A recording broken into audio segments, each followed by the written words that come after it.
Então, hoje o artigo, quem vai apresentar é a Tatiana e quem vai orientar sou eu, a Luana.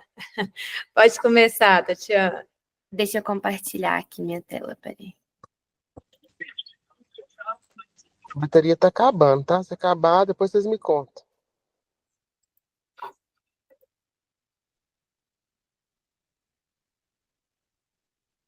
Foi ou não? Ainda não. Agora sim, agora foi.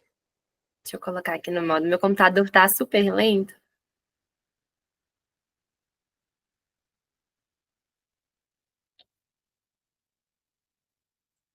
Apareceu aí para todo mundo? Apareceu, Tatiana, pode começar. Tá, vou começar. Meu nome é Tatiana, eu sou residente do 2º ano de ginecologia e obstetrícia do Hospital das Clínicas e eu vou apresentar, orientada pela doutora Luana. O artigo foi publicado no New England sobre a suplementação de cálcio na gestação em doses menores do que as usuais para prevenção de pré-eclâmpsia. Então, eu queria começar falando um pouquinho sobre os distúrbios hipertensivos. Os distúrbios hipertensivos, incluindo a pré-eclâmpsia, eles têm uma grande morbimortalidade materna e fetal. Eles são responsáveis por 45 mil mortes maternas anuais. E aqui eu coloquei, não é do nosso artigo, mas foi um trabalho que fez com o DataSUS, que mostrou a porcentagem de óbitos por pré-eclâmpsia dentre os óbitos maternos, e a gente vê que tem um percentual ali de 20%, uma porcentagem importante. Além disso, eles elevam o risco de parto prematuro, que também aumenta a mortalidade fetal. E a suplementação de cálcio ela é uma das estratégias usadas para a gente tentar prevenir a pré-eclâmpsia. A ideia é que o cálcio, quando a gente administra cálcio, isso diminui a liberação de paratormônio e, consequentemente, de cálcio intracelular, o que vai diminuir a contratilidade, que é uma das principais das fisiopatologias da pré-eclâmpsia. A OMS, ela recomenda a suplementação de cálcio na dose de 1.500 a 2.000 miligramas, dividido em 3 doses diárias. Eu coloquei aqui, também não é no nosso artigo, mas a recomendação do Ministério da Saúde, que é parecida, né? Eles recomendam 500 miligramas 2 a 3 vezes ao dia, o que dá ali em torno de 1.000 a 1.500 miligramas diários de cálcio. Então, a gente vê que são doses altas e uma posologia um pouquinho complicada para os pacientes, né? Elas têm que tomar os comprimidos 2 a 3 vezes ao dia, o que pode dificultar a adesão. E o que o artigo mostrou é que, assim, pelo menos a recomendação da OMS, ela tem mais de 10 anos de recomendação dessa suplementação de cálcio. E muitos países ainda não estão implementando essa suplementação, pelo menos a população não está aderindo. Eles acreditam que seja tanto pelo custo quanto pela dificuldade da posologia, por tomar 3 vezes ao dia. Então, já existem alguns estudos, existiam que comparavam a suplementação de cálcio em doses menores para ver se ela tinha efeito similar à suplementação maior, mas eram estudos menores. Então, o objetivo desse estudo foi fazer com uma amostra um pouco maior para ver se a suplementação de doses menores podia ser tão eficiente quanto a suplementação em maiores doses, o que a gente conseguiria ter mais adesão e um menor custo do tratamento. Então, foram 2 ensaios clínicos randomizados independentes, duplo cego, foram feitos na Índia e na Tanzânia, comparando a não inferioridade da suplementação de cálcio na dose de 500 miligramas em relação à dose de 1.500 miligramas, que é a dose recomendada pela OMS. Os participantes, eles incluíam gestantes nulíparas de 18 anos ou mais, pelo menos 20 semanas de gestação, que tinham que ficar pelo menos 6 semanas pós-parto acompanhando no estudo. Eles excluíram aquelas mulheres que tinham algumas condições que podiam interferir no metabolismo do cálcio, como sintomas de nefrolitias, histórias de distúrbio de paratireoide ou tireoide, e aquelas que faziam uso de digoxina, fenitoína ou tetraciclina. Então, era gerada uma sequência de randomização por um estatístico que não tinha envolvimento no estudo, e a ideia é que um grupo vai receber 500 miligramas de cálcio e 2 comprimidos placebo, e o outro receberia 3 comprimidos de 500 miligramas de cálcio ao longo do dia. E o cálcio e o placebo, eles eram idênticos em sabor, aparência, gosto, todos empacotados iguais, para ter menos viés.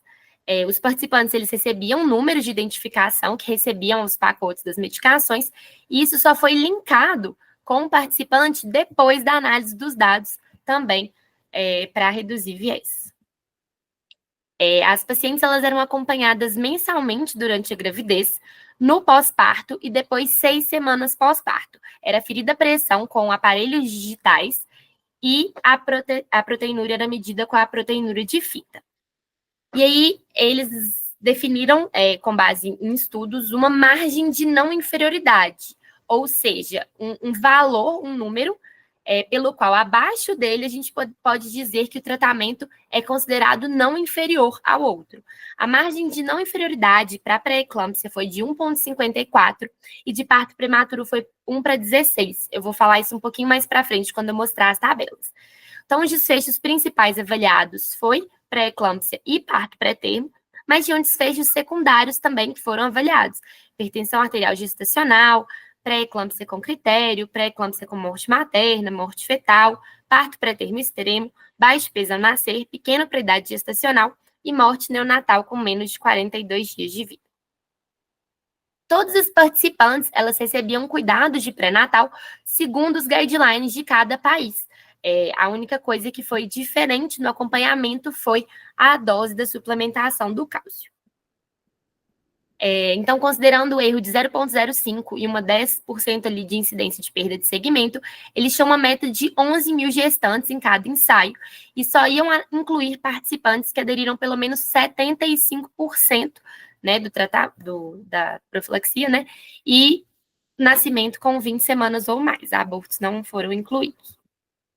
Então, aqui um pouquinho sobre a amostra, né? Então, foram recrutadas ali na Índia 33.449 gestantes e na Tanzânia 45.186 e 11 mil foram incluídas no estudo, né? Em que na Índia 5.497 recebiam a dose de 500 miligramas e 5.503 a dose de 1.500 miligramas. Já na Tanzânia 5.503 a dose de 500 e 5.497 a dose de 1.500. Então, a gente teve uma porcentagem média de adesão de 97,7% na Índia e 92,3% na Tanzânia. Eles também avaliaram o perfil, eles tinham questionários para tentar entender o diário alimentar das pacientes e viram que a porcentagem de participantes que tinham uma ingesta de cálcio menor que 800 miligramas por dia era de 87% na Índia e de 67% na Tanzânia, o que também é muito relevante, né, porque a suplementação de cálcio ela é indicada principalmente naquelas pacientes que não têm uma ingesta adequada. Então, aqui um pouquinho sobre as participantes. Então, a gente vê que a maioria das participantes eram participantes jovens, entre 18 e 24 anos. Isso também eu vou falar um pouquinho mais para frente das limitações do estudo. A gente vê também que a maioria das pacientes não era hipertensa. Eu não acho que minha seta aparece, mas aqui embaixo. Então, a gente vê que tem uma minoria das pacientes hipertensas. E aqui fala um pouquinho sobre a ingesta de cálcio na última linha. E a maioria delas tinha uma ingesta menor que 800 miligramas por dia. Então, vamos falar um pouquinho dos resultados, né? Não sei se vocês lembram, mas eu falei que a margem de não inferioridade para a pré-eclâmpsia foi definida como 1,54 e a margem de não inferioridade para parto prematuro 1,16. Então, aqui a gente vê que tanto na Índia quanto na Tanzânia, os dados foram estatisticamente significantes e todos menores que 1,54. Então, a gente mostrou, o estudo mostrou que comprovou a não inferioridade da suplementação de cálcio 500 miligramas em comparação com a de 1.500. Já em relação ao parto pré-termo, na Índia, a gente teve, né, menor que 1:16, então houve sim a não inferioridade no parto pré-termo. Mas já na Tanzânia não houve, não teve significância estatística. Então, aqui um pouquinho sobre os desfechos secundários, né, que também não teve diferença, não teve benefício com a suplementação de doses de 1.500 miligramas em relação a de 500 miligramas. Então, esse estudo foi bem importante porque ele mostrou que a suplementação de 500 miligramas de cálcio não foi inferior à de 1.500 em relação à incidência de pré-eclâmpsia. né? Já a de parto pré-termo realmente é uma coisa que já é um pouco mais controverso sobre a suplementação de cálcio, né? Na Índia, a não inferioridade foi comprovada, mas na Tanzânia, né, isso não foi observado. E o que é muito importante da gente ver isso? Porque essa recomendação de uma alta dosagem, ela dificulta a adesão. Então, se a gente conseguisse, né, suplementar uma dose menor, além de reduzir o custo, porque algumas pacientes acabam não conseguindo pegar esses remédios no SUS, apesar do cálcio ele ser distribuído nos postos de saúde, muitas vezes não tem, várias pacientes nossas têm que comprar, então isso reduziria o custo e também a adesão, porque a gente sabe que as pacientes têm dificuldade de tomar remédios que envolvam várias tomadas por dia, né? Então, poderia ser uma estratégia para melhorar a adesão e não, né, melhorar os desfechos. Um pouquinho sobre as limitações do estudo. Eles citaram a avaliação da dieta das pacientes, eles fizeram um recordatório alimentar, mas muitas pacientes, né, podem mentir, né, ou não falar exatamente a verdade, ou acabar cada dia se alimentando de um jeito, então pode ser difícil realmente de avaliar se era mesmo menor que 800 miligramas.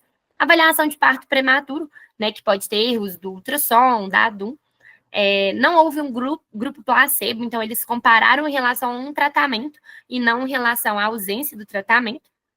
E eu não sei se vocês lembram, quando eu estava falando um pouquinho sobre o perfil das pacientes do estudo, eles envolviam apenas nulíparas e eram muitas pacientes jovens com menor risco de hipertensão, poucas pacientes hipertensas, né? Então, era um grupo que talvez tinha menos risco de evoluir para a pré-eclâmpsia. Essas foram algumas limitações do estudo, mas mesmo assim foi um estudo muito interessante para mostrar. Não sei se isso vai mudar os guidelines da OMS ou do Ministério da Saúde, mas achei bem interessante para a gente ver que talvez na prática clínica, né, se não tiver conseguindo adesão à dose de 500 miligramas, né, esse estudo mostrou que foi não inferior à de 1.500. E é isso, essas são minhas referências. Parabéns, Tatiana, pela apresentação. É uma apresentação muito clara, né? Você pegou aí o espírito do artigo, né? A gente teve aí os percalços em relação ao entendimento aí da estatística, né? Mas conseguimos aí, né, ao final, entender, né, o que esse artigo traz para a gente, né, de importante. E eu escolhi esse artigo porque, né, gerou algumas discussões aí, até em grupos, né, sobre a importância ou não da suplementação do cálcio na profilaxia da pré-eclâmpsia, né? Então, a gente sabe que é recomendado, né, e que a gente não tem dúvida disso, né, em populações principalmente de baixa ingesta, né? A nossa população é uma população de baixa ingesta, então tem, assim, algumas polêmicas, né, em torno disso, mas a gente sabe que é a recomendação há muito tempo, né, e que a gente precisa seguir, né? Dentro aí do nosso perfil, né, de baixa ingesta. Eu queria abrir aí para perguntas, né, se alguém tiver alguma pergunta, alguma dúvida, alguma colocação. Não? Todo mundo caladinho? Então, se ninguém tiver dúvida, né, eu acho que a gente pode encerrar, né, a não ser que tenha perguntas, né? Acho que não, né, Tatiana? Acho que não. Então tá, gente. O professor Mário está viajando, né? Isabela ia abrir a câmera aí. Quer falar alguma coisa, Isabela? Ei, Jaque. Ah, não, que a Jaque está no telefone da Isabela. Então tá, gente. Eu acho que se ninguém tem dúvida, né? O artigo está aí à disposição, né? Para quem quiser ler novamente. E eu gostaria de agradecer a todos vocês aí pela presença. Beijo, parabéns, Tatiana. Obrigada. Boa apresentação. Tchau, tchau. Tchauzinho.